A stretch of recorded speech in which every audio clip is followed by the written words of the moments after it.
Excellent. I'm recording now Good. as well, and it seems to be picking up audio fairly well. I think so. I think we're covered. This is an away, obviously the perils of me doing it on an away territory. So thanks for your time. Sorry it's taken a while to start. Sorry it's a bit of a come down from Chris Evans and all of the other fancy interviewers you've had. So I thought I'd do this slightly different to my other ones. I've sort of imagined it's like setting up an agency for the next 10 years. There's an array of issues kicking around the business, and I'm going to try and force you to choose X or Y. Okay. To see where that goes. Now, obviously, things will spin off of that, but as a structure. But the first question I wanted to ask you, which is one that when I was at BNP, I pitched for The Observer with Chris Powell, and we had to go and meet the editor, Will Hutton, and he asked us this question, and at the time I thought he was an idiot, but in retrospect I think it's a good question, which is, what is advertising? It's an interesting question, It's a because tough question, most really. people in it would be unable to answer it. Yeah. And the way I'd probably explain it is by starting off by saying it's at least 20 million years old, flowers do it. Yeah. That when you need to attract the attention and also convince something else that something's worth doing, it requires some form of communication.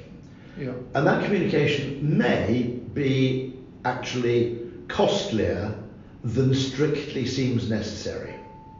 Because sometimes in economics, it's the very expense you commit to communicating your promise which signals something about the extent to which you believe your promise is true. Yeah.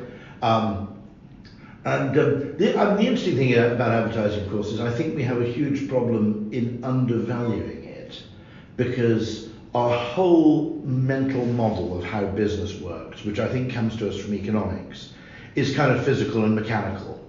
And the purpose of X is to do Y. And therefore you measure the efficacy of X by its effect on Y. Yeah. Now, that's the kind of way in which you'd look at a car engine. What's the carburetor for? Yeah. Okay. And in a design system, the carburetor's been designed, I'm not entirely sure what it is, but it's been designed for a very specific purpose. It's to do this job. Now, it's perfectly possible in an evolved system that things actually have more than one function and work in more than one way. And so one problem is if advertising works in multiple ways and we only measure what you might call the direct effect, then we're completely underestimating the value of what we do. Now I'll give you a completely different model of advertising, which I think is perfectly possible, and I think it's plausible and defensible, which is just that you make yourself famous because if you're famous, you're more likely to be lucky. Yeah. And that sounds a really extraordinary, trivial thing to say. Now, if you think about fame, there's only, if you are a reasonably reputable person, then generally fame has very large upside benefits. Yeah. People seek you out, people trust you to do things, etc.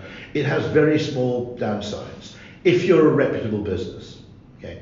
I mean, okay, in the personal world, there are downsides to fame. You get stalkers, your tour bus is overturned by screaming Japanese schoolgirls.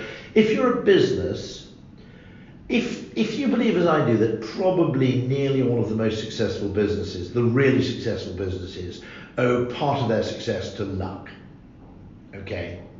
In other words, some of their success, they didn't cock up totally. Some of their success was due to intelligent strategic decisions. A hell of a lot of it was luck.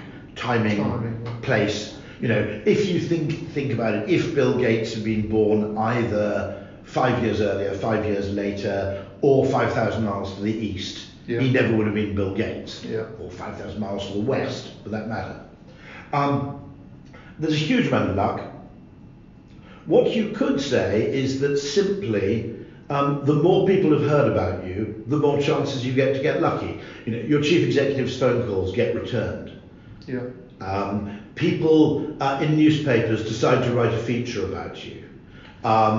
You suddenly become cult with people in Japan. So what happened with my own book was extraordinary, because If you talk to a huge number of businesses, they had this one decisive, freakish moment that you could never have planned for, that somehow just meant that they suddenly grew by a factor of 1,000. And the weird thing that happened in my book, you never would have sat down. It's kind of a marketing book. It's about behavioural psychology. No one would have sat down and said, right, we need to promote this book strategically. Let's get you on the Chris Evans breakfast show. Yeah. Okay, totally irrational thing. And this is why I'm starting to support what appears to be wasteful advertising. And anyway, Chris Evans happens to be in Cannes. I happen to be in Cannes. One of his friends likes the book. Okay. Yeah. He invites me on the breakfast show. Then he reads the book, likes the book, and the following day, I was busy, so I didn't even hear this. He starts plugging the book again.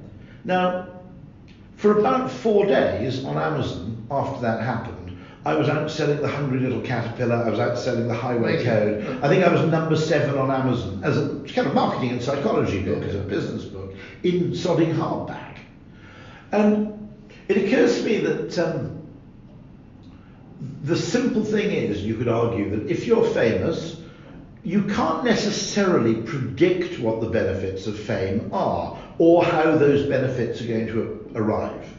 But what you could reasonably predict is that probabilistically your chance of lucky positive events happening is going to be much, much higher if lots of people have heard of you than if nobody has. Yeah.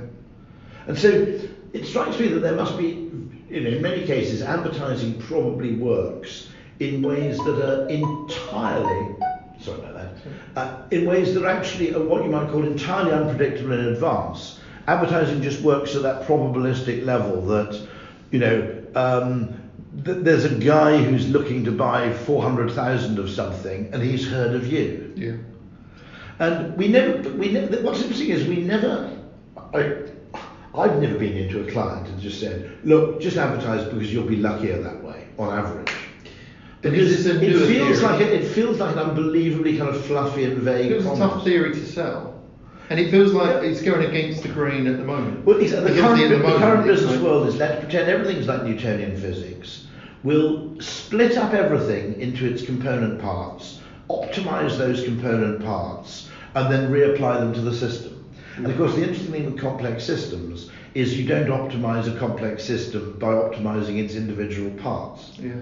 And so, it always gets you into sort of strange territory here, which is that the mental model that most people, I think, have inherited from economics, but I'm not sure. Certainly they've got it from somewhere, and it seems to be a kind of groupthink in business, is that essentially the way you improve customer experience and the way you create value is by making things more efficiently and more cheaply. And it occurs to me that some of this bias might arise simply out of accounting practice.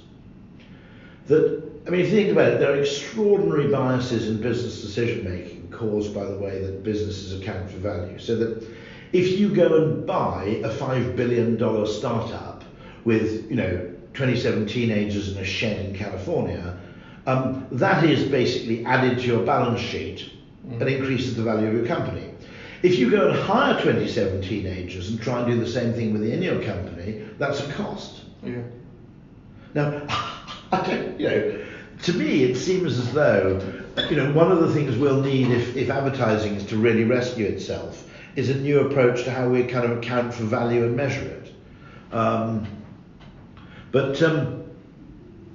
There is something that, the question of what is advertising is actually, in some ways, I think you're right, it's both a very stupid question, but a very useful one. How did you answer it, just out of inquisitiveness? How did CDP... I think at the time, Chris handled that, because I was so thrown. At the time, it seemed such a dumb question. This is the editor of the Observer, so I just couldn't get my head around what he was asking. But I think it's particularly useful now. That was probably 20 years ago. I think now it's even more relevant, really, because lots of people I see write about advertising. I don't recognise their aims or what they see in it. I think that there's from what you said about sort of increasing fame and awareness as being the major reason for doing it, is a model that not many people use at the moment? I mean, why I've come? No, I've never used it, and I feel really uncomfortable using it. But I think it's kind of true. Yeah.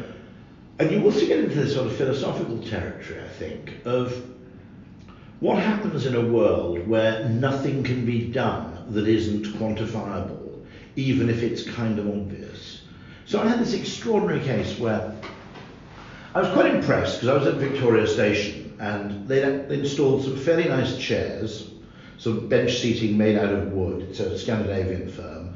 And the chairs had nice little tables attached. So if you had a laptop or a tablet, rather than standing there in a kind of bovine state staring up at the departures board and incidentally getting in everybody else's way, you could actually sit down to one side and get on with a bit of work while you're waiting for your train. I thought, God, that's a nice idea, isn't it? Someone's finally done something which is just obviously convenient to the passenger. And I Googled it online, and it said that they proved that the tables increased takeaway food sales by 17%. Yeah. And I kind of go, look, at some point, if you're on a fucking railway, okay, your point is to provide end-to-end comfort, convenience, and enjoyment so that people choose to travel by train rather than going by car, right? Okay?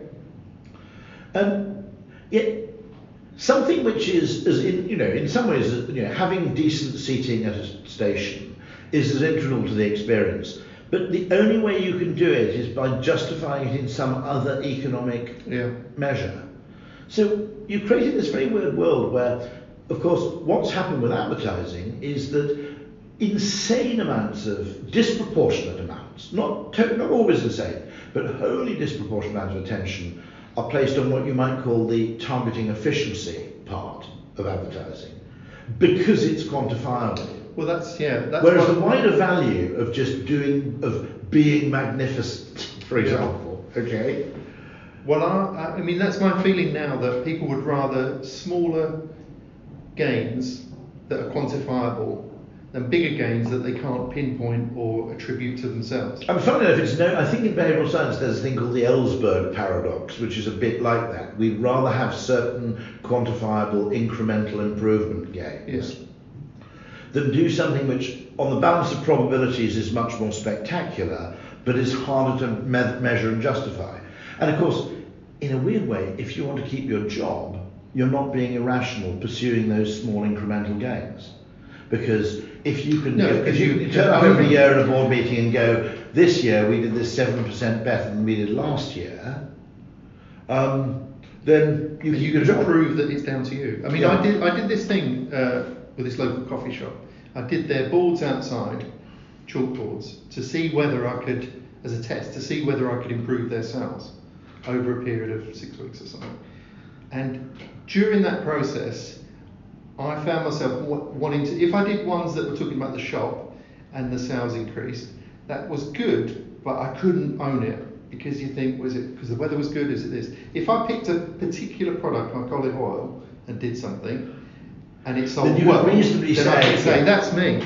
So then I found myself halfway through the process wanting to be very, very specific, but that was a selfish thing, because I wanted to say, I did it on Panettone have sold out, look at me, I know, great. Whereas if you do it on the shop and incrementally everything increases, obviously you make more money than selling out of one particular product. And I wonder whether that's what advertising is kind of doing at the moment.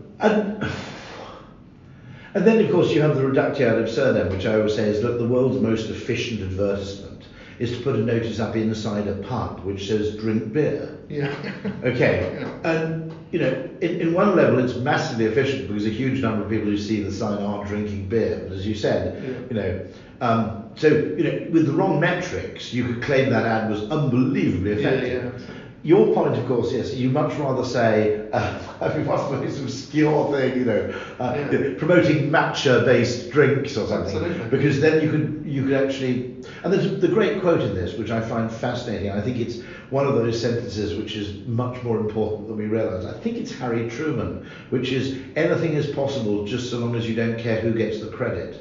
Yeah. And the need to do things from which you can, I've got no doubt at all that the most valuable things I've done in wider economic terms in my working life have made no money at all, Okay, there are no billable hours attached. There was no credit claim. Made no money for the company you were working or for me myself. I mean, genuinely. But So probably there's one case I know where a company came in and I just introduced them to a couple of people in media. They'd assumed that as a business they were not going to talk to ad agencies, they were going to go straight to clients. In the end, this conversation changed their mind and they decided to go after agency business. And 5 years later, I'm invited to this huge, great festival the company's hosting on the south bank of the Thames. I'm invited to give a speech, and they said, it's now worth, I don't know, $500 million or something. And they now said, we changed the entire direction of the company because of that meeting you arranged for us. The meeting was free. Yeah. It was just a chat. Now, I think it probably helped my colleagues a bit because they had an early in with this company and therefore were able to use it a bit earlier. But the need to confine yourself to doing things which have demonstrable metrics attached seems to me very dangerous. Because, I mean, my point about indiscriminate fame is that the whole purpose of indiscriminate fame is that when it succeeds, you probably won't be able to claim direct credit. So, I mean, let's say you're a B2B advertiser, for example, and I think I'm fairly confident in saying, if you're from a famous large company, let's say Rolls-Royce Aero Engines, okay, well, you can't get the Prime Minister, you can't get the President of the United States on the phone, but you could certainly get anyone from the federal aviation setting, and pretty much, you'd ring back, I'd ring back, right? Okay, pretty much everybody would ring you back. If you just said, I'm the chief executive of Rolls-Royce Aero Engines. I'm equally pretty sure if you're a local cement firm, you can't. Yeah. Now, no one gives any credit to the brand for that. No one gives any credit to the brand for the fact that Rolls-Royce Aero Engines, unless you're in that detailed area of what's called employer branding, no one really gives any credit to the Rolls-Royce brand for the fact that you can hire more talented engineers for less money because they're proud to say they work for Rolls-Royce. Yeah. No one gives any credit to the British Airways brand for its, you can probably recruit pilots more easily than EasyJet can or whatever it may be. Okay, so there are huge spillover effects which may be more valuable than the primary purpose of the advertising. So I call this, I think, Richard Shotton kindly retweeted this on his Twitter feed, and I call this the Dorman fallacy, which is you try and create a kind of reductionist model of the world by reducing every component to a single function. And the reason I call it the Dorman fallacy is what I accuse Silicon Valley firms of doing is you go to a hotel and you go, got a doorman there, he's paid, I don't know, $28,000 a year or whatever to stand out there dressed up in a fancy uniform, and he opens the door. What we'll do, and now it's not only tech firms, this is the kind of thing you could accuse McKinsey of as well, which is we define his function as opening the door. We fire him, that saves us £28,000 a year, and we install an infrared automatic door opening mechanism with a sliding door that costs 15,000 quid, and therefore we're saving you essentially, 20,000 a year. Yeah. And of course, it looks wonderful on a balance sheet until you realise, of course, the function of a doorman isn't just about opening a door. So rather like what is advertising, what's the doorman? It's a really interesting question. Well, at a very narrow level, he's there to open the door. And if the doorman didn't open the door, he'd be a bit of a shit doorman. The doorman just allowed you to struggle with it, which happened to be, by the way, weirdly in Sweden. You know how Sweden's very kind of egalitarian. I remember actually struggling with my luggage through a fairly expensive hotel while the doorman was just talking to his mate Sven about something. And I didn't remember thinking, that's a bit crap. Come on, you're a doorman, open the fucking door. But equally, he provides status for the hotel. It's a degree of security. He hails taxis. He helps with luggage. He prevents vagrants from sleeping in the doorway. Actually, if you add up the functions, they're multiple and they're complementary. And the danger is you can define something very narrowly, automate it, and then claim the savings for yourself, and then don't bother to measure the costs.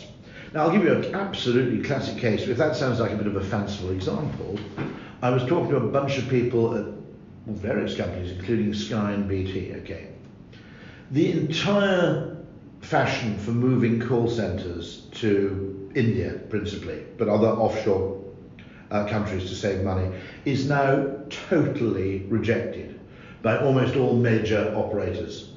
And the reason was that if you simply define a phone call as a selection of words spoken over the phone, okay, then you are indeed performing the same service for a lesser cost by punching your call centres offshore. In nearly every, what you might call soft psychological respect, it's a disaster. Because A, people are conscious of the fact that the people are 4,000 miles away and have been chosen because they're cheap. Yeah. Now, if you think about it in another way, if there's one thing on which, let's say you're British Gas or Sky or BT or whatever, there's one thing on which you should never skimp. It's customer service at moments of high consumer involvement or excitement. Yeah. You know, that's like saying, okay, we're going to run a fantastic hotel. It's going to be like the Ritz, okay, or like the Savoy, but we're not going to spend any money on reception. We'll just have a bloke there with a half-full ashtray, and he'll sit there. And if anybody rings down to reception, or if anybody comes up and says, "Can I have a room?" he goes, "I don't know." Right? It's the dumbest economy you could possibly make. You could economise on lots and lots of other clever things, and no one would notice. So that trend's reversing. That trend's completely reversing. Wow. So all those now, and loads of sodding consultants must have made millions recommending it, enabling it, because on a purely what you might call instrumentalist viewpoint of the world, which is, well, we need a person to tell someone their credit card balance, to issue a replacement card if they've lost it, whatever it may be.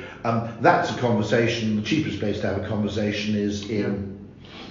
And it also becomes, I think, worse, because if you think about it, the really routine shit, like what's my credit card balance or what's my latest gas bill, we can do that online. Yeah. So the things we're phoning up for tend to be slightly more critical now, because the banal stuff we're doing online for ourselves. Yeah.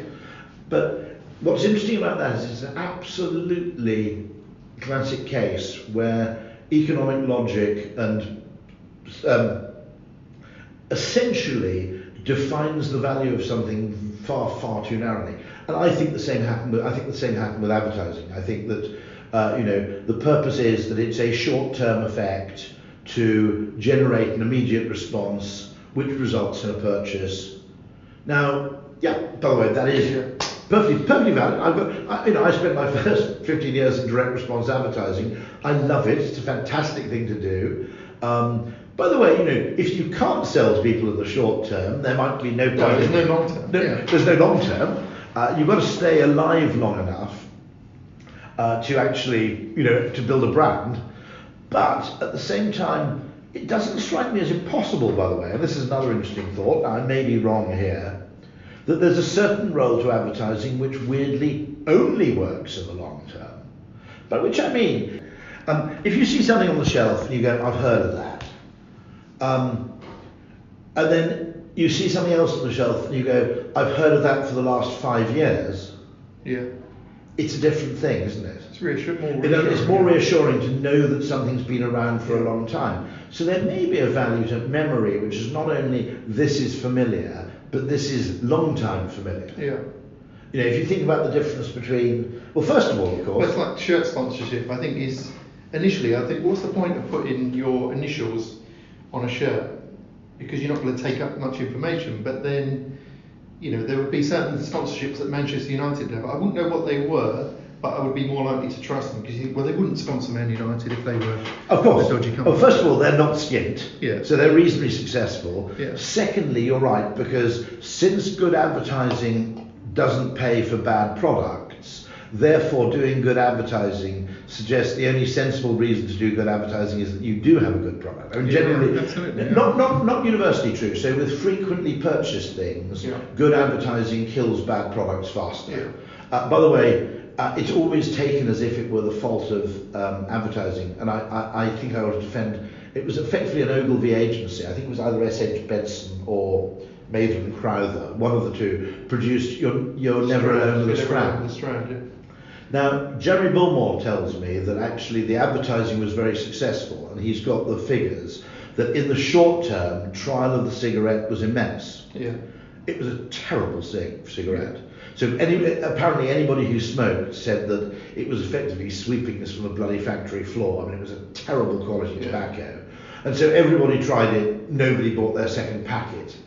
And so it was widely derided as a failure of advertising when it was really a product. I mean, I think advertising generally can just, at best, can get you to give something a try. It can't make you keep buying. No. And that's the sort of, the sort of fault in a lot of people think that advertising is so unbelievably powerful that it can make you do things you don't want to do. It can't. It can just, as you say, it can put it on your radar and you think, I may try that. Because I think that distinction between sales and saleability is interesting there, isn't it? Yeah. Which is, I'm intrigued particularly by categories of thing which I think should be much, much more common and much more widely adopted. Video conferencing would be one. Solar panels, for example. Yeah. Okay. Now, all of us, okay, we could both afford £5,000 to bang some solar panels in the garden. And if someone said, well, the solar panels are going to save you £500 a year on your electricity bill, let's say, okay, you go, well, 5,000 quid up front saves me 500 quid a year. Okay, there's a bit of depreciation, there's a bit of so-and-so. But let's face it, I've got some money in a bloody deposit account which is getting me 1%. This is now getting me 10. Yeah. I think, a lot of people should have banged some panels in their garden by now. Why haven't they done it? Why is video conferencing so rare as a technology when, let's be honest, if you'd invented it in the 1980s, it would have been seen as world-changing, wouldn't it? Yeah. It kind of came free with the internet, a bit like a toy stapled onto the front of a child's magazine. Yeah. And I'm really intrigued by this whole idea of saleability, which is stop thinking about how to sell something and start digging deep into what are the existing obstacles why people aren't adopting it already. And a lot of it's habit. But I mean, one of the things I've noticed with video conferencing is that if you, a very interesting thing, once you get stuck in email with 3 or more people, okay, and they've started replying asynchronously to you, there is no escape mechanism to take that into any other form of communication, other than booking a face-to-face meeting, I guess. Right. Okay. So one of the things I'm looking at is that essentially there's a problem with email, which is that because it's so easy to click reply to all, okay, once 3 or more people are in an email exchange, you're trapped. You can on a phone call, you can quite easily say, I'll send you an email this afternoon, which reminds me on a phone call this morning, I did promise to send someone an email this afternoon, okay? And you could say on a phone call, let's meet, and you can move something from one channel of communication to another quite easily. In a meeting, you can say, let me phone you on Wednesday. But once something gets into what you might call the velvet trap of email exchange, it gets stuck there. And so having a mechanism where you could say, okay, let's turn this 3-way email into a video chat. Yeah. Are you all available right now? Yeah. Let's talk. I mean, I think there are interesting. Yeah. But it intrigues me.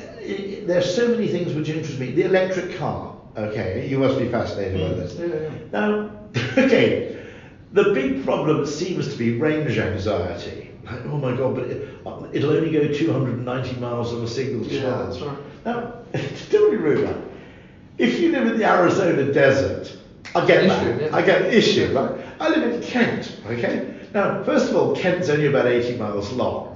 So unless I was to drive around, I never really go west or north more than about 7 times a year because you've got to negotiate the M25 and it's a pain. For 99%, no, okay, not professional drivers, not taxi drivers, I get that. But for the huge majority of Britons, an electric car makes unbelievable sense. Yeah, it's probably a 20-mile radius they've got, if that. No. I mean, my wife's car probably has never been outside more than sort of 70 miles from home. Yeah. My daughter's car's probably been 100 miles from home. I don't think it's ever been longer. I probably drive, I mean, to be honest, any further than that, I'd take a train anyway. Yeah. Pretty much. So what do you think the barrier is then? I mean, part of it, total just herd effect, that people feel uncomfortable doing things that most people don't do. I think that's going to be a catastrophe for the car industry, by the way, because most people are holding on to their existing car.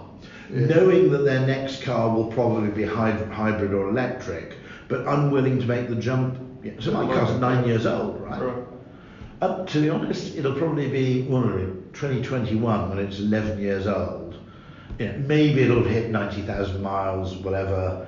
By that point I'll go, okay, I've really got to do something about it. But undoubtedly I've held on to my car for an extra 2 or 3 years because I know that the next car I get won't be a conventional petrol or diesel car, and I don't know what.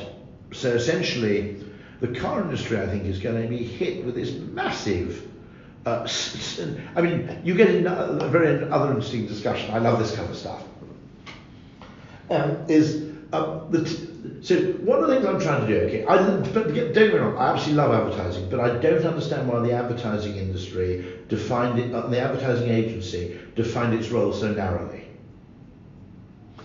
And because when we haven't been paid on commission since 1989, okay, realistically, okay. So when we're no longer paid on commission, what creative agency should have done, I would have thought, is said, well, the bummer is we'll never just rerun last year's advertising and get a check for £500,000 for not doing very much. Okay?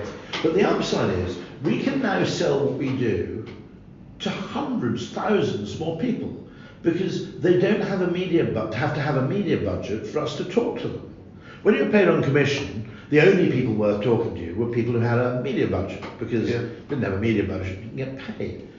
It's always occurred to me that there are people like management consultants and economists and other expert advisors who are going in and essentially giving shit advice on areas which are really our specialism. It's about human behaviour and decision making and so on. And we're not even, not only we're not even in the room, I don't think anybody even considered inviting us. No.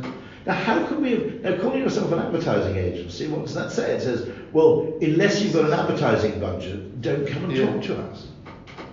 Now you call yourself a consultant, that one thing about calling yourself a consultant, you may be a bit of a twat, but it's not a self-limiting description. You can turn your hand to anything under that guise. Yeah, it's interesting. I mean, what do you think that is, the mismanagement from 89 to now? Because it's in a bad state at the moment, isn't it? Well, it's certainly in a depressed state. Depressed state, isn't it? I suppose, I think the muscle memory was so strong. First of all, I don't think separating media and creative made any sense. I've never understood that. And arguably it happened at the very worst time, because just as who you say and where you said, what you said and who you talked to became more deeply intertwined, we separated out those disciplines.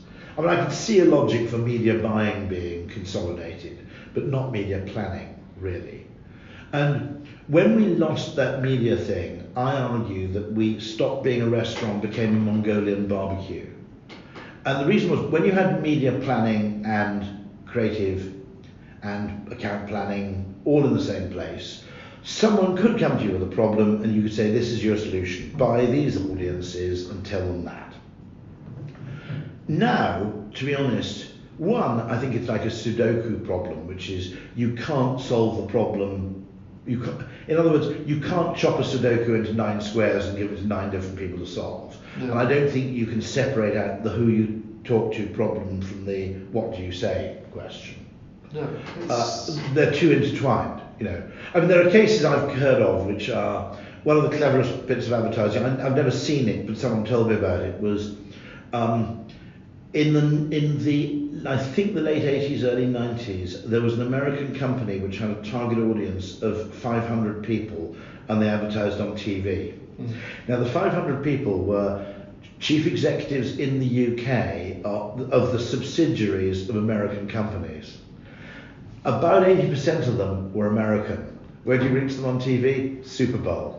It's 2 o'clock in the morning. At that stage, it was on Channel 4. Hardly anybody in the UK watched it, but every American in the UK watched it. And they stayed up till 2 in the morning. So they did a Super Bowl ad to reach 500 people. Brilliant.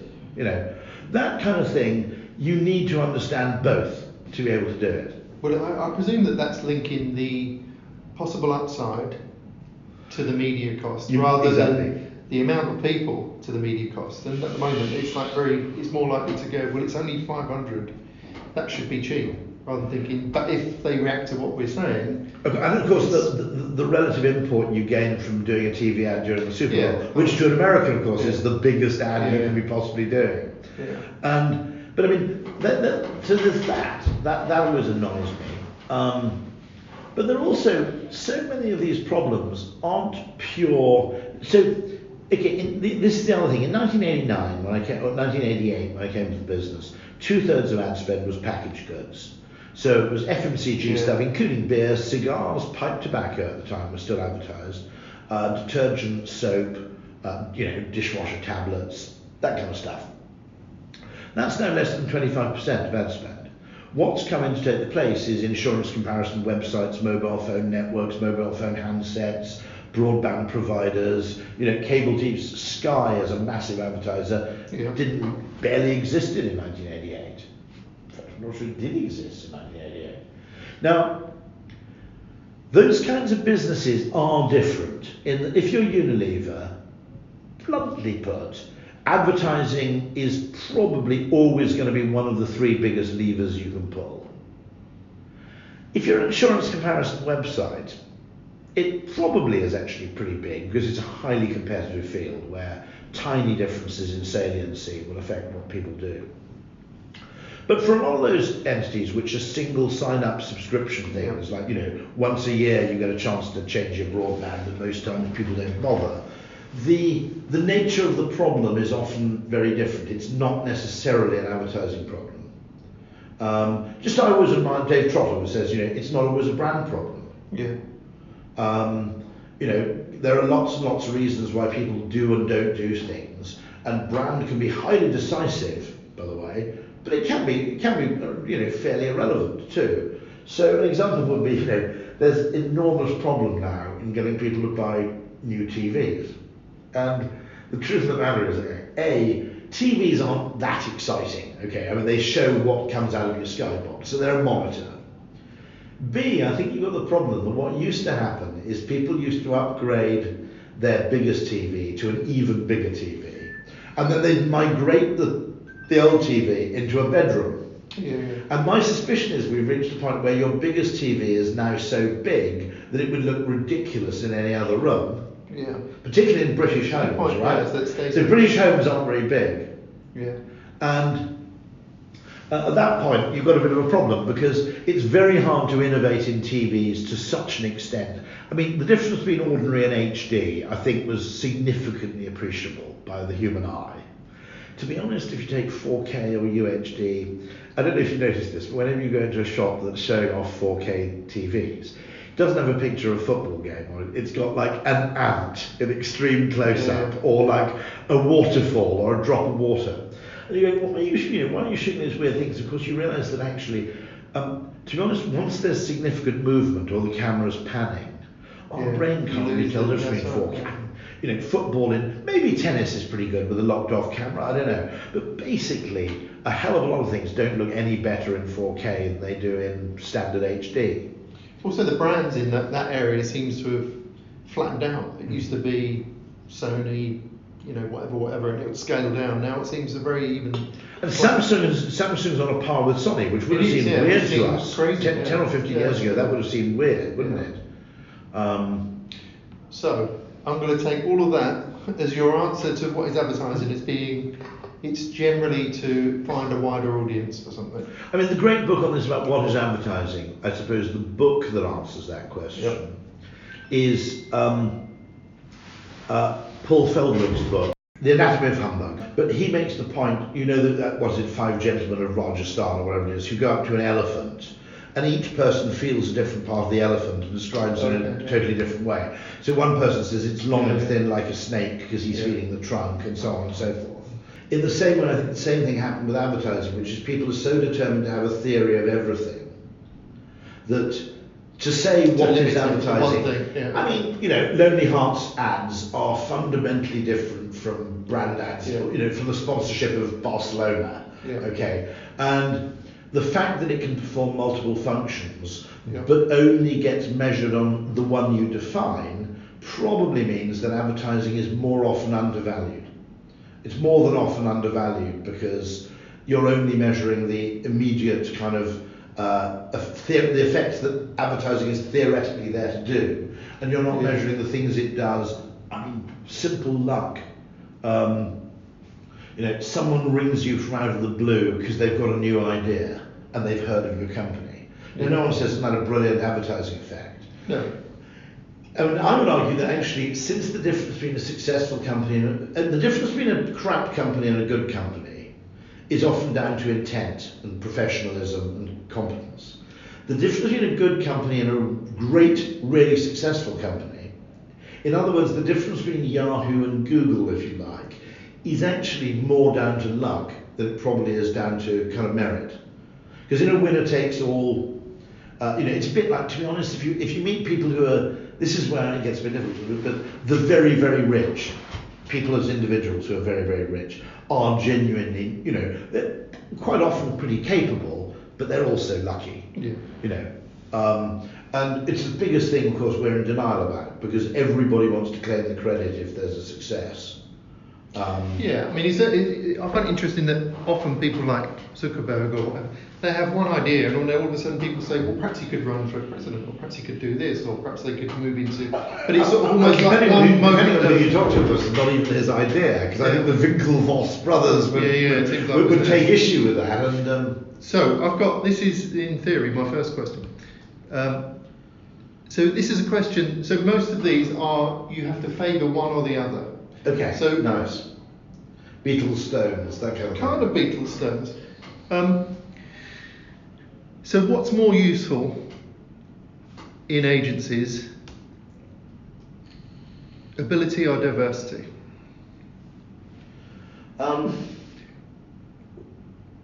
You've got to pick one.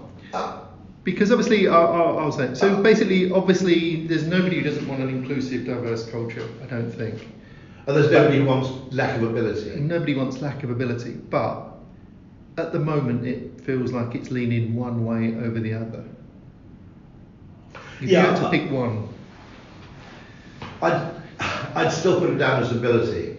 Not that they're necessarily mutually exclusive, of course, but no.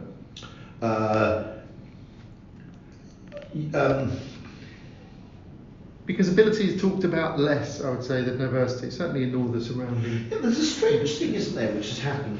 It's very, you and I are in this strange position, I mean, you more than me, but there aren't many people who've been in advertising for 30 years. No. And so what you might call the chronological context of seeing what's changed, if you think about it, we're hiring people now who can't remember 9/11. Okay? Yeah, scary. It's kind of weird. Okay. When I was 23 and a copywriter, the big battle was getting your head into the mindset of someone who wanted a pension. Yeah. Because if you're 23, you thought, if I had 300 quid a month to spare, you have I go and buy a Ford Mustang. I wouldn't get a pension, right? And getting your head into the mindset of the older person was difficult. Now, of course, you've got to do the opposite, which is, what does it feel like, literally, to be, to never know a world without Wi-Fi? I mean, I noticed this with my kids. So I'm on the tarmac at Sydney Airport, and just for the lols, I turned on my central heating at home for 2 minutes. And my kids thought it was a completely weird thing to do, and I just explained, look, what you've got to understand is 5 years ago, the idea that you could control your central heating from Australia was a really weird idea. And to them, of course, it was kind of, Dad, you're an idiot, what are you doing that for? Now, the chronological context thing is interesting, because one of the funny things that seems to have happened is, for the first 15 years, there were kind of hero agencies, which were generally the hallmark of men of genius and women of genius, okay. And then there were also run agencies. And if you were asked to bet the next great piece of work, will it come from BBH or will it come from Grey in 1995, everybody would have just basically bet the farm on BBH, wouldn't they? Yeah. And now actually there is a strange sort of levelling where extraordinary work can come from anywhere. Which does interest me. And there are places that are probably better and places that are worse, but there isn't that kind of. But it's not. Nobody's owning. Nobody's owning talent. Or consistency. So, which brings me on to the other choice that you've got. So, with hiring, and you have to choose one of these. Misfits or well-adjusted people? Um, So here's the thing. Generally, it's more helpful if people think differently. People who think differently are generally different, and different is harder to accommodate than nice, decent, and normal. It depends on the job function a bit. Yeah. Okay. Obviously, I'm slightly biased. Yeah, it's biased towards the creative person. Yeah. I The- suppose I would put creative and strategy together in Yeah. the sense that you're trying to understand people and look at new ways of doing things, I suppose. Yeah, I'm pro. But if you had to choose, because I suppose also I think that agencies today seem much nicer, friendlier, less combative than they used to be. And there's pros and cons for that. I mean, most people listening to this will think, well, that's a good thing. It's not entirely. But no. it's not entirely. There's a very good answer, of course. With one very good reason for hiring misfits is because they're cheaper. Yeah. Because if you, no, put it this way. Okay, one of the things I slightly worry about is a culture of extreme political correctness, simply because when you're debating something in not in terms of the work you produce, but quite often you have to have a culture where people can say things without fear of ridicule, sanction, punishment, because it's rather like the comedy writing rooms in the US. Okay, a whole bunch of people who worked as PAs and assistants to the comedy rooms were suing one of the studios for mental distress at working closely to these comedians. Because apparently, if you're riffing in a kind of comedy room, and the Americans tend to work in teams, don't they? Yeah. They produce comedy in teams much more than Brits do. And apparently, if you're in close proximity to these people, they just go everywhere. You know, they'll start doing an abortion joke. Yeah. You know. Now, it doesn't strike me as implausible that that is a necessary part of the creative process, that you go off-piste. Because it's easier to rein in something outrageous than it is to sex up something tedious. Yeah. And so, yeah, one of the vital things in an agency is that if you think about it, it's what our clients can't do. It's much harder for a client organisation to find a home for So our comparative advantage to our clients is that we have a culture in which people can make stupid suggestions and still get promoted. And therefore the accommodation of misfits. And that's my whole business, asking stupid questions. Yeah. And one of the weirdest things I did about a few months ago in a conversation almost by accident was to ask the question, why don't people like standing on trains? Now, you know, to anybody working in the rail industry, they've never asked this question because it's so ridiculous. So obvious that you would never ask it. And it's so obvious. But actually, the official answer, which is that it's not as nice as sitting down, actually, if you look at human behaviour, quite often people who are standing on a train, seats become available. If they've got a nice place to lean, they stay standing. Yeah. It's actually the fact that nobody's asked the question is exactly why you need to ask it, because it sounds ridiculous. So this brings me. So if you had to choose, misfits or well-adjusted? Misfits, yeah. Misfits. Okay. So, but that leads me to my next question, which is: at work, is it better to have a culture of fear or comfort? And I'll tell you. I'll give some examples on. Because obviously everybody would say comfort, but in terms of fear, no, Steve Jobs, Alex Ferguson. Fear's better, although personally I don't like it. Yeah. Okay, I acknowledge the fact that fear works. I also acknowledge in myself the fact that I can't do it, really. I haven't got the temperament to create it. But you think it's more useful? I think it's... maybe useful is not the word. But it's interesting, when I was just trying to think of the two, I was thinking, well, let's think in football, you've got Alex Ferguson. Yeah. It wasn't a comfortable environment. You've got Steve Jobs, who sounds like a monster, frankly. He's obviously incredibly smart. He's not. I mean, it's very interesting. You know, I've met about 4 or 5 people who work with him directly, and they go on and on and on and on and on, and they always end with a sentence. Mind you, on a personal level, he was a total arsehole. Yeah. I mean, to a point of almost willful malice, I think, you know, I mean, Yeah. sadism, you know, wouldn't be too strong a word for it. And it's interesting, even when you were saying about BBH earlier. Now, BBH, at that time, when they were really good, John Hegarty used to check people in. He'd see what time they came in, the creators in the morning, and he would say regularly, an ad a day keeps the sack away, which doesn't make you feel very comfortable. And that's probably, I presume, the plan. But not many people would argue that fear is better than comfort. no, I think. And then, sorry, Rory. And then the other thing that occurs to me is obviously, to some level, you have to feel comfortable to argue against that, to ask dumb questions. I don't know whether that's a slightly different thing, but you have to feel like you're not going to get fired or make a fool of yourself to say, he's standing up better than sitting down on a train. You can, of course, produce your own fear, Yeah. which is just fear, as I would say, fear of the obvious. You know, which is you can, you know, I think as you get a bit older,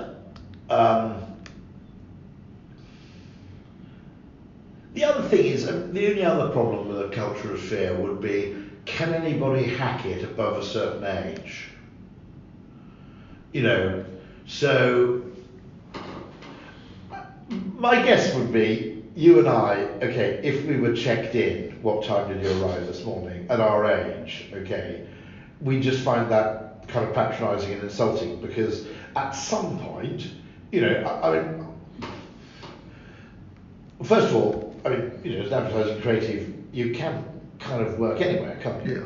You can find inspiration anywhere. I wouldn't think it's necessarily hideous that someone bunks off at 4 o'clock to go to an exhibition or to go and see an interesting film.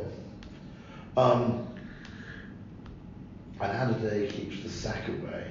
Have you heard that? Yeah. So it's interesting, if you had to pick, I would probably, I mean, I kind of grew up in agencies where, I mean, I suppose you have to put some, fear is so broad. And I suppose you do, if you want to do something good, you do have your own internal fear. And then I guess you've got psychologically your own fear of making a fool of yourself. There's a whole bunch of aspects to it.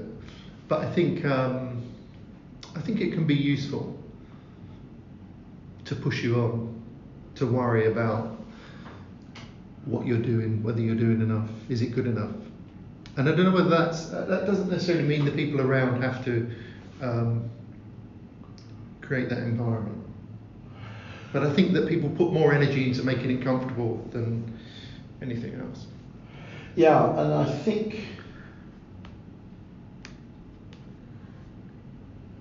I mean, certainly when the first 15 years you would have been at Ogilvy, there was a culture of pretty brutal ridicule, which today, if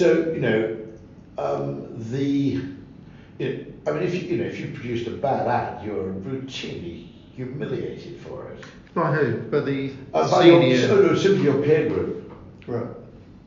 And also, was that helpful? Also, think about it, the culture of teasing was extraordinary, wasn't it? The culture of badinage, pretty nasty. What would you say? Repartee. Yeah. Which at points would now be considered.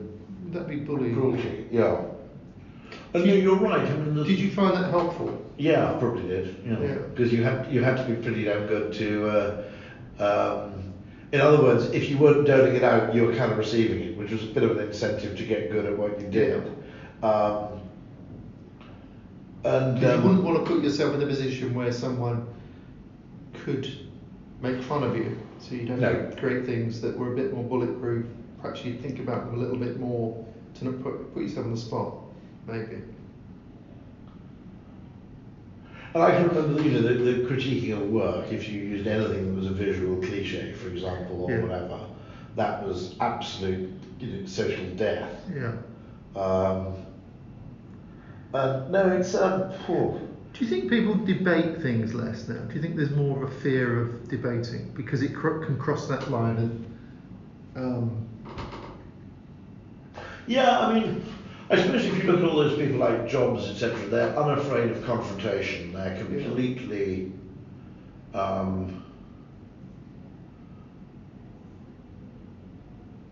yeah, there is a fear of confrontation in a sense, in that, now, my guess would be actually that even in Ogilvy, which would have been definitely on the urbane side of the spectrum, physical fights in or involving the creative department wouldn't have been unknown in the 80s or early 90s. Same with you, I guess. I can't think of. You can't think of physical fights in an agency I've been in. Ogilvy sounds like a particularly rough house. No. Really, God, I can't. Yeah. Off the top of my head, I can't think of a physical fight in an agency I've been in. But there would be much more confrontation than much more. And I'm not saying that's good, obviously, but it's different. I also think there is a weird thing in this business, which is that we know much more. I mean, creative people always fascinate me because they know much more than they know. Because creative skill is very tacit, isn't it? I love that thing in your blog, where you have the David Abbott thing, which is it's good to talk, but not through your bum. Yeah, and he makes a you've got Abbott's handwriting just underneath, but only through your mouth, isn't it? Yeah.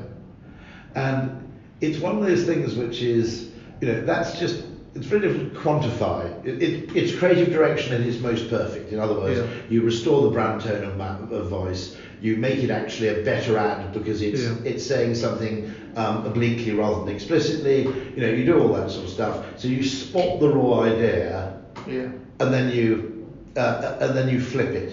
And the interesting thing about the creative skill is it's never really, it's all tacit. It's never really attempted to codify itself. So I always remember this fascinating. Robert Cialdini, in his book Persuasion, made the point that a surprisingly strong persuasive gambit is to admit a weakness but then to counterplay it with a strength. Cialdini is interesting because he's an academic, but he went undercover, kind of embedded as a salesman in various sales forces to find out what sales techniques seemed to work. And he said, depending on which sector you're in, there are loads of sales techniques which are unique to the photocopying sector, selling cars, selling insurance, but there are certain common elements which recur time and time again. And it suddenly occurred to me reading this whole thing about the admitted negative followed by positive. There are loads and loads of great advertising end lines which turn a weakness into a strength. So we're number 2. That's a weakness. So we try harder. You either love it or you hate it. Good things come to those who wait. Reassuringly expensive. Fresh cream cakes, naughty but nice. You can reel them off. And nobody in advertising noticed that. No, it's interesting. It's very strange, isn't it? It is. I did a podcast with Richard Shotton, and when we were talking, there were lots of things that I would say something like that, and he'd say, "Oh yeah, that's this effect or this thing or that thing." And at the time, I was thinking, "God, that's so weird that there's a name for it." But obviously, and then afterwards, I thought, no, of course not, because these people look at behaviour and can put names to it. It's not that, most people, I think, who work in creative work quite kind of instinctively. Yeah. So you think, damn, it's annoying that this beer is so dear. People will think, why should I pay that? And you think, well, let's say, great that it's dear because it's reassuringly expensive. So that they will make that leap without almost knowing why, I think. And the really valuable thing that an agency, I think, that a creative department does is that what you have, this is where, is it diversity, etc., is it, what you need in a creative department, but certainly you need a certain amount of freedom from fear, by the way, in the sense that we've all done this, I imagine. You've come up with an idea which, to be absolutely honest, is a bit shit, okay? And then your partner builds on it. Now, if you don't have that trusting relationship with your partner, where you can actually occasionally spout bollocks. Yeah. And one of the best bits of work I ever did just arose from a kind of one of those riffs, where, to be honest, if anybody had been overhearing us, it would have sounded just utterly, pathetic. The first 3 iterations would have sounded absolute rubbish, and then suddenly you get somewhere. And of course, there's also the execution dependence thing, isn't there, of our business, which that's similar to great comedy. I can't remember what it is. The parrot sketch is a famous example, where originally it was someone trying to take back a faulty radio or something. Right. And then someone comes in and basically goes, okay, this is kind of, this is quite a funny sketch. It's a bad customer service sketch. Okay, it's a parrot. Okay. Now, had it been the broken radio sketch, I don't think we'd all be reciting it verbatim. But it is a kind of. But the fact about quantifying it and actually codifying it and finding rules, they're not rules actually, but they're simply patterns, I think. Which I think is something we've weirdly failed to do. We failed to go back and say, let's look at 1,000 great ads and see if they've got anything. What are the common features that seem to make for distinctiveness, persuasion, whatever it may be? And why is that? Because that's one of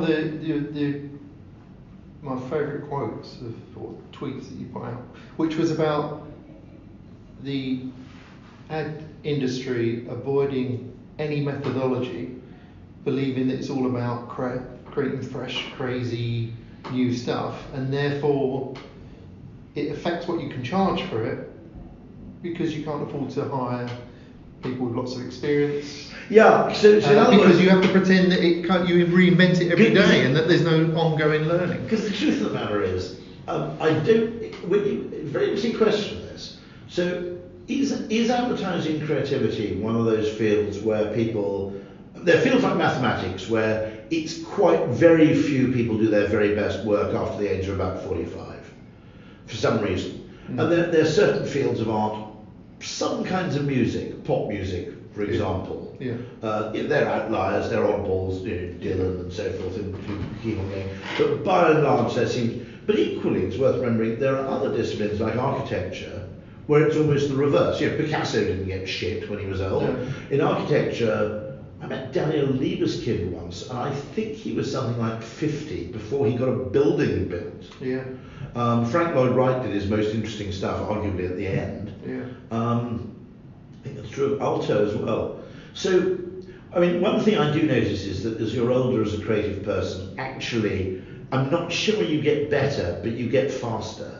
Would you say the same thing? Yeah, absolutely. Because I think what it is you're quicker, you're probably, one of the skills you develop is the speed of rejecting what you might call wrong turns, dead ends, red herrings.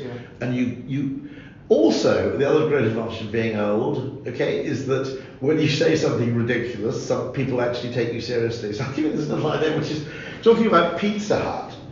Okay. Do you know why Pizza Hut is called Pizza Hut? Because when they launched the first Pizza Hut, they only had enough money for a sign with 8 letters on it. Brilliant.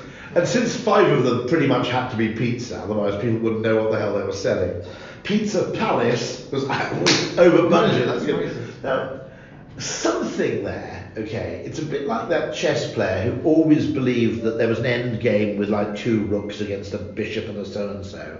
And he always believed that it wasn't a draw, even though in conventional chess it was considered a draw. And eventually they got a computer onto it and discovered that he was right, that you would win, but only after 179 moves or something.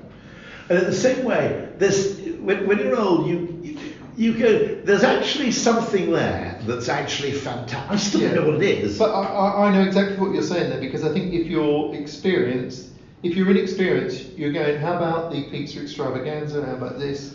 And the experienced person says, we've only got 3 letters left. What begins with, so you cut straight to the point. And I don't think you necessarily become better, but you become quicker and more decisive, I think.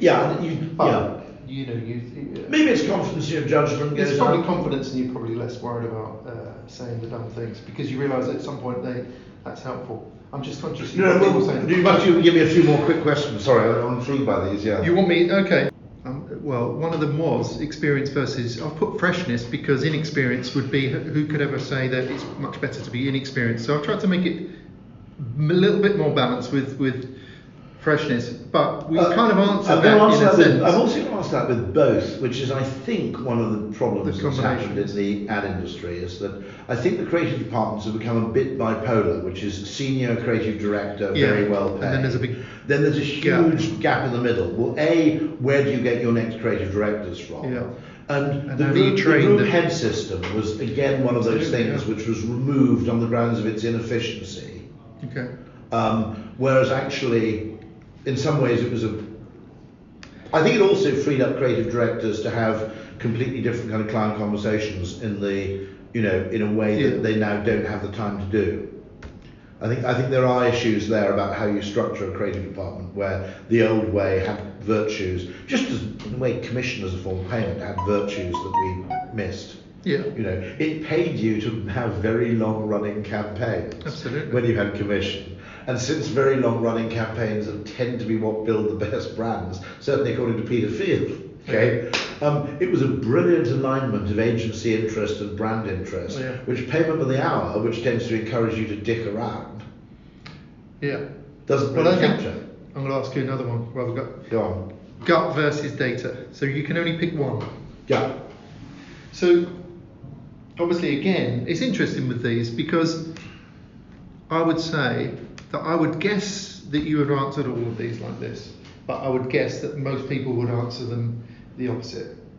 I mean, the whole point of a creative department is to some extent to have a mental operating system which is fundamentally opposite to that of the rest of a business, I suppose. Yeah. In other words, awkward people rather That's what than you bring, easygoing that's people. why they come to you in the first place. Yeah, that actually our value is that, it's that wonderful phrase, I think it's a guy called Alan Kay, I think it is, who's a kind of interface designer. He said a change in perspective is worth 80 IQ points. And the value of a creative department is that ability to rapidly flip the perspective of something. It was very simply exemplified when Clarkson tried to make a big car ad. And he went into, I think it would have been DDB, I think. Was it? In Volkswagen. but all I remember is it was a new Renault diesel.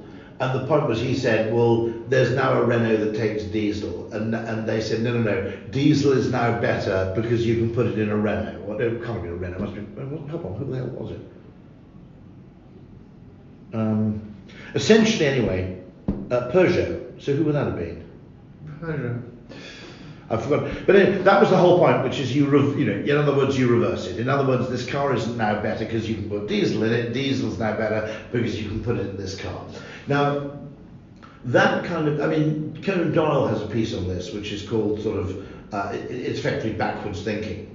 And humans have evolved to reason forwards, which is if that, what happens next?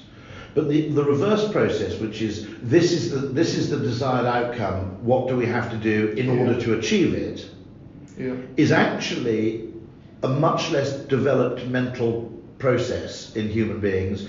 And Conan Doyle argues that only sort of 5% of people possess it. Right. And it really fascinates me because when I was essentially I've accidentally become an advertising commentator. It wasn't particularly my intention, but I guess someone needs to do it. And what fascinates me is that the business of when you do it, you go, why do they give you tax cuts? Why don't they keep the tax rate the same and pay you a lump sum rebate every year? Because then people will be much more conscious of a tax cut over a period of years than they ever were if you simply become acclimatized to the new rate of taxation. Yeah. And it suddenly occurred to me, no one in the Treasury has ever even asked that question. Because nobody really is, in our current kind of technocratic business culture, is other than I always assume, I'm honest with you, okay? I always assume, look, don't worry about all this other stuff. Just worry about the ads because there are loads of other people paid to do the psychology in other areas. I discovered after 10 years, it's nobody. It's just us. In terms of the kind of people who are looking for perverse, oblique, counterintuitive, non-conventionally rational solutions to problems. I always assumed that there was like a creative department at the Treasury, and there was kind of like a creative department in the insurance industry, Who'd be looking at things saying, well, yeah. what if you did this backwards? What if you, And actually, in a way, it took me 10 or 15 years to realise, no, genuinely. Well, that gets back to two things. You said, A, why aren't agencies who have the ability to do that working on a broader scale? No, because of the 5%. And then secondly, where do you find the 5%? Are they the misfits? Are they bred? Are they born? How do you get more of them? And are they coming into advertising? That's a bigger, longer question. I think actually also I think it's partly simply something you get to do by doing a lot of it. I think just like being a lathe worker, lathe workers over time must have a whole load of knowledge about how to cope with knots in wood, which they can't even quantify or explain. Well, I would think that's true as well. But And I think because you pull in all these, what's the technical term for it? Hacks, they call it now. But you pull in all these different ways. If we flip this and do this and do that. Sorry. No. I think it is actually probably a product of repetition.